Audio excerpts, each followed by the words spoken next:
Hello everyone, welcome back to another reading vlog.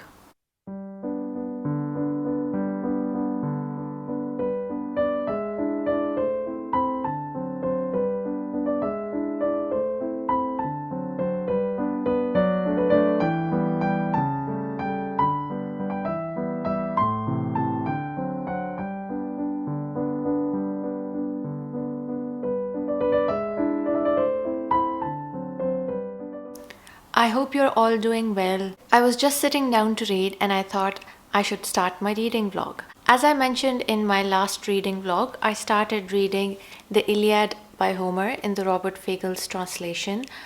I initially read the first 5 chapters from the Alexander Pope translation, but I DNF'd that translation because I was finding the language a bit too difficult for me.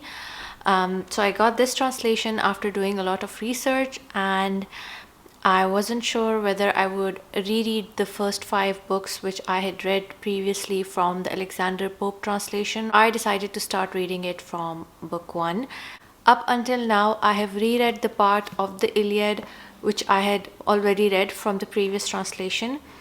And I have to say, I found out so many new things which I previously missed when reading the book. That's probably because I was finding the language too difficult to understand. I wasn't sure how I would annotate the Iliad because, I'm not studying it for school or anything. There's a huge list of characters, and obviously, we don't need to know a lot of these names which are mentioned. There are so many gods and goddesses which are mentioned, and then so many people from Troy, so many kings from Greece. Whenever anybody is mentioned, we hear about the name of the person followed by who his father was. We hear Hector, son of Priam, Paris, son of Priam, Zeus, son of Cronus. I think that was a pretty standard way of, introducing a person back then. When I was reading book 3, I found this one part really hilarious. They're describing a place, and then the way they describe it is not by its, natural beauty, but by how beautiful the women of this place are. Listen to this. Our enemies sail home to the stallion land of Argos, the land of Achaia, where the women are a wonder. This is not a modern book, so there are so many references to the female sex in a very unrespectable way, I would say.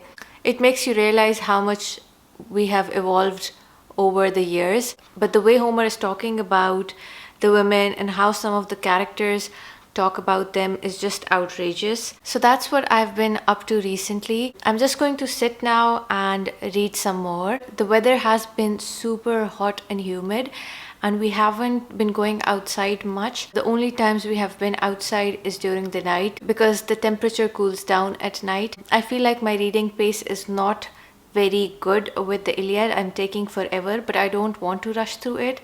I really want to read it slowly and enjoy it. So I think it's going to be a long ride, but I'll keep you guys updated.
So I'm super excited about Wicktober. I'm not sure what books I'm going to pick. There are a total of 5 challenges. I'm super stoked about it. One of the challenges is to wear something Victorian, which I don't have. I don't have anything Victorian to wear.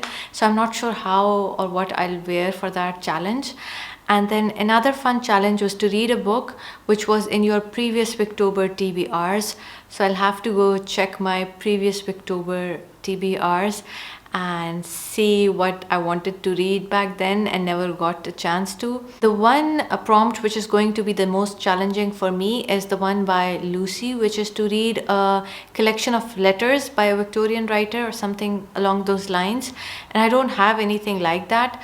So I'll check online if I can find something. I think I'm going to go now and maybe do some reading. This is not going to be a weekly or 2 weekly vlog. It's going to be my reading vlog for the Iliad. I'm going to catch up with you guys once I do some reading from the Iliad.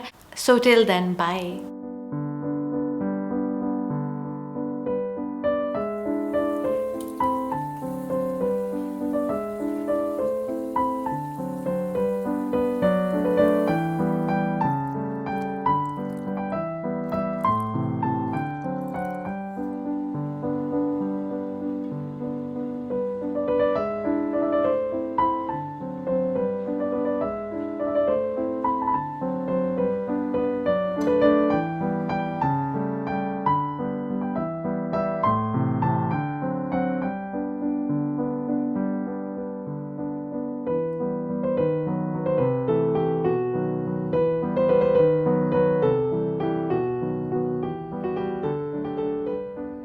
Sorry guys, I'm back. While I was reading the Iliad, in book 5, Diomedes fights the gods.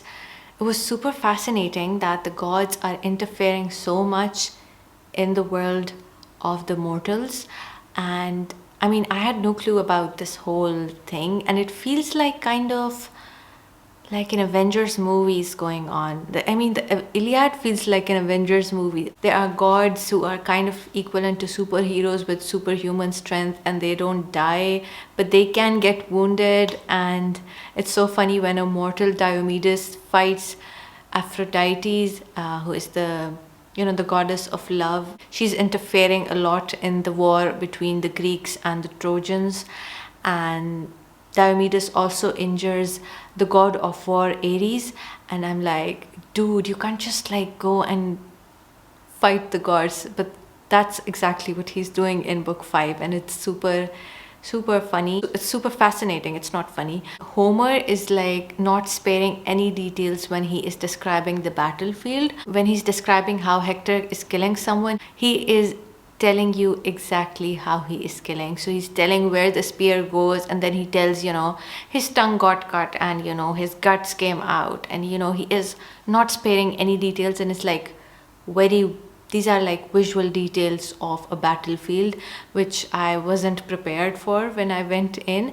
And also one thing which totally blew my mind was when Aphrodite saves Paris from the battle. He loses the battle with Menelaus, and Aphrodite, decides to help him out and take him back. And, Aphrodite is like calling Paris's wife, Helen, and she tells them to actually, get a room together. And I'm like, what? I'm so used to reading Victorian novels. They don't go into that sort of details. Homer doesn't hesitate to share these parts of the story.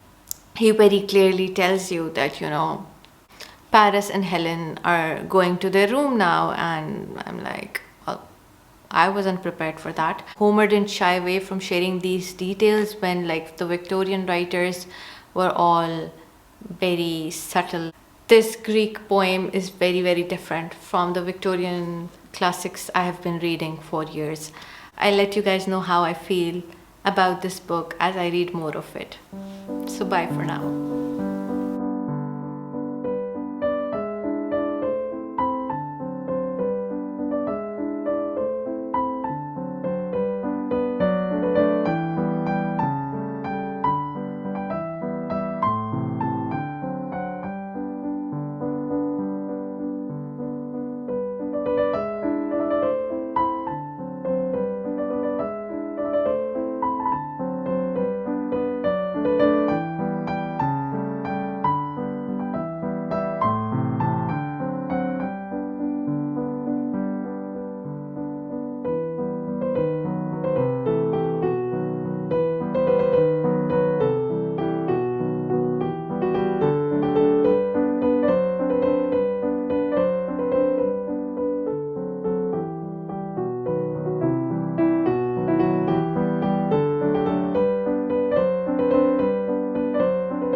guys.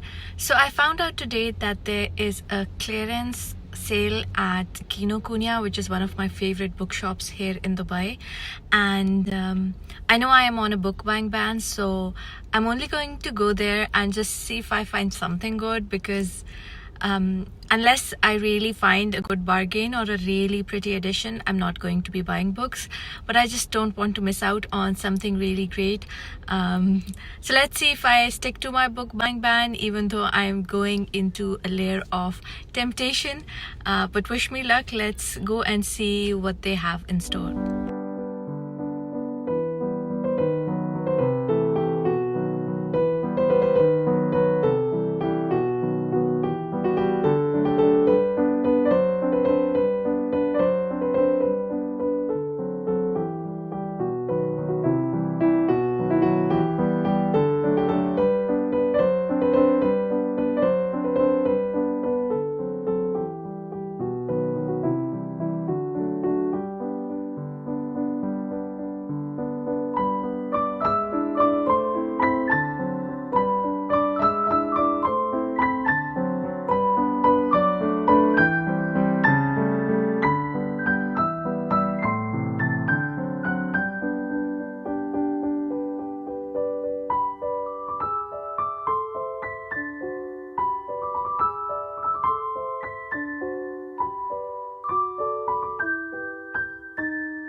Today is the 18th of September. I just finished filming a video for Wicktober, and I thought I would share with you guys some of the books I recently got from Kinokuniya. So Kinokuniya is one of the biggest bookshops in Dubai, and they had a clearance sale. I drove down there to get some books, and I spent the entire day in that shop. I'm going to insert some footage from my trip to Kinokuniya. They were putting out different books for the 1 week sale, so I couldn't go down there every day to choose different books, but I did end up buying 3 books from Kinokuniya. So my book buying ban lasted for 1 month. I planned on not buying anything unless it was a really good bargain. I ended up buying 3 because they were really good bargains. The first book I got is New Grub Street by George Gissing. This is in the Penguin English Library edition. It is one of those old editions with the rubbery cover, and it has the picture of the author inside as well.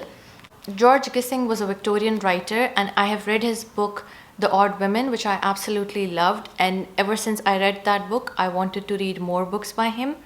This one is 570 pages long. It is an irresistible tale of ambitious hags and struggling writers.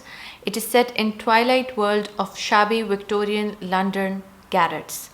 Amid the low-end publishers and cheap bookshops of Grub Street, the novelist Edwin Reardon is battling to make a living, while his friend Jasper, a striving young reporter, writes anything the market demands.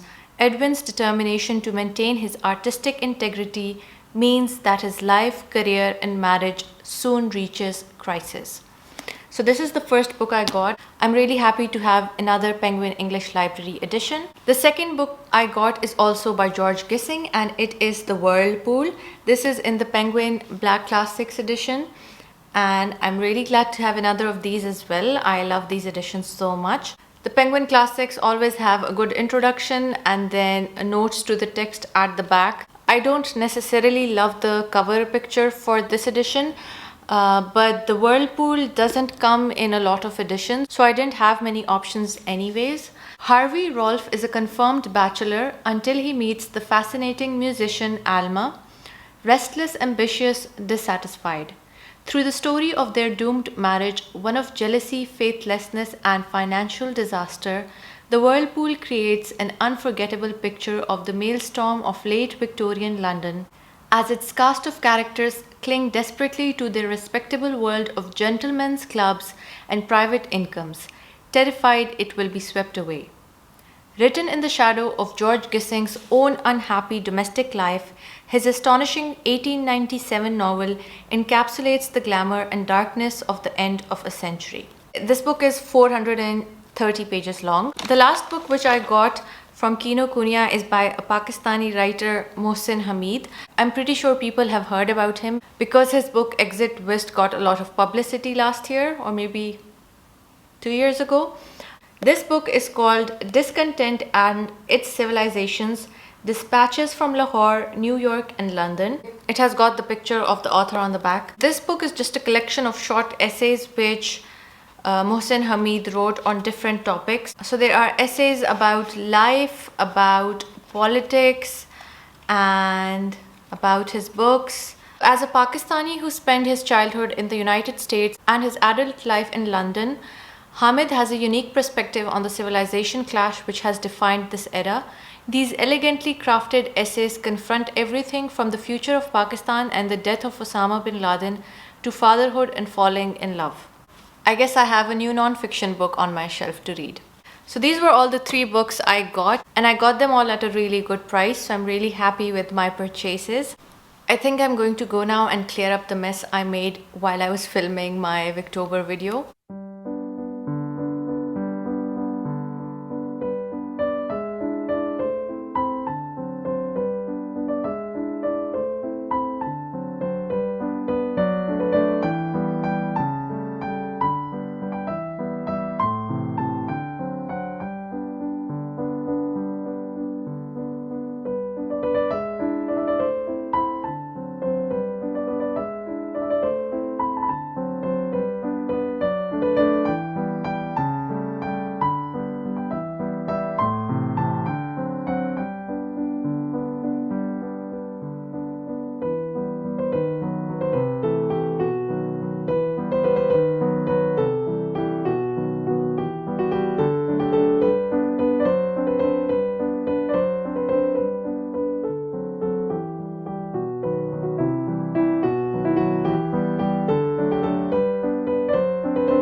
Hello guys, I thought I would quickly update you guys about what has been going on.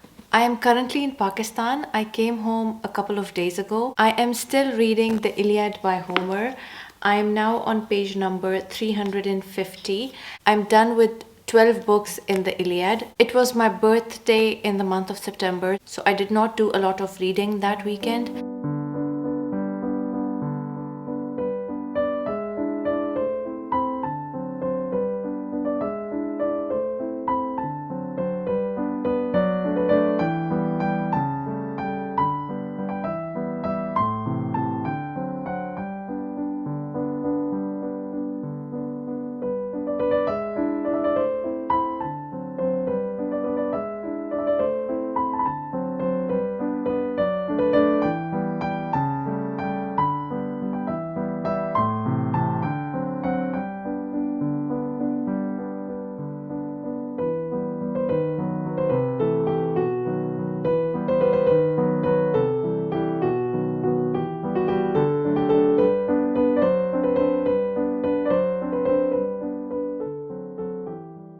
After my birthday, we went on a staycation. Since we were stuck in our apartment for 7-8 months, we decided to go on a staycation and I had a really good time there.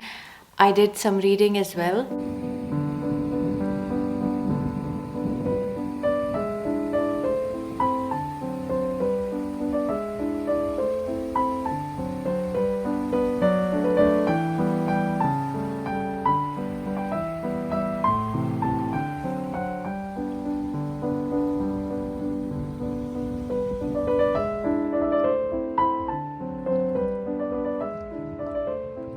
So now Victober has officially started. I did not bring the physical copies of the books I'm going to be reading for Victober, but I do have them in my phone as iBooks and I'm going to read them from there.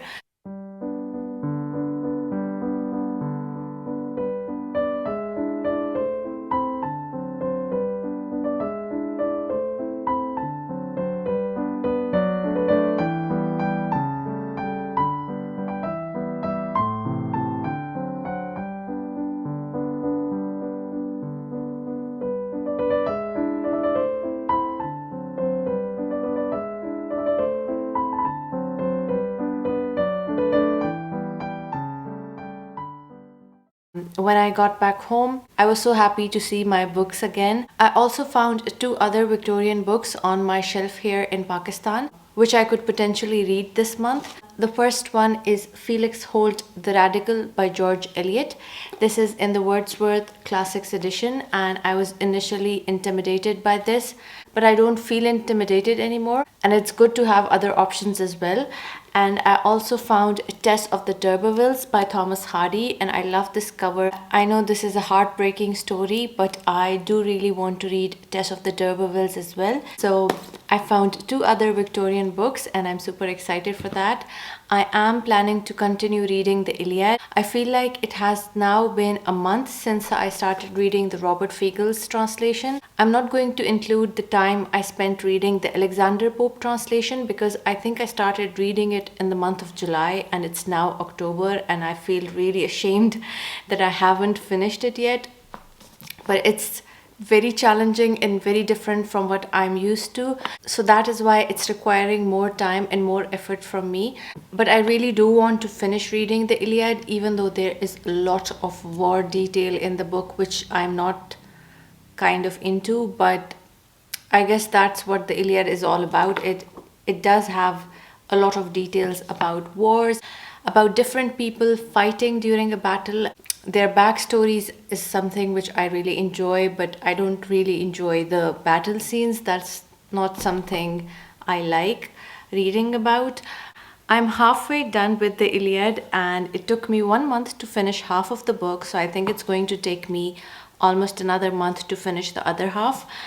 So wish me luck, and I think I'm going to end my vlog here. I might have inserted some footage of my trip to Ras Al Khaimah, where we went for the staycation. It's just a 1 hour drive from where we live. That's it. I hope you guys enjoyed this vlog. I'm going to try and make one in Pakistan here as well. I'm going to see you all in my next video very, very soon. Bye.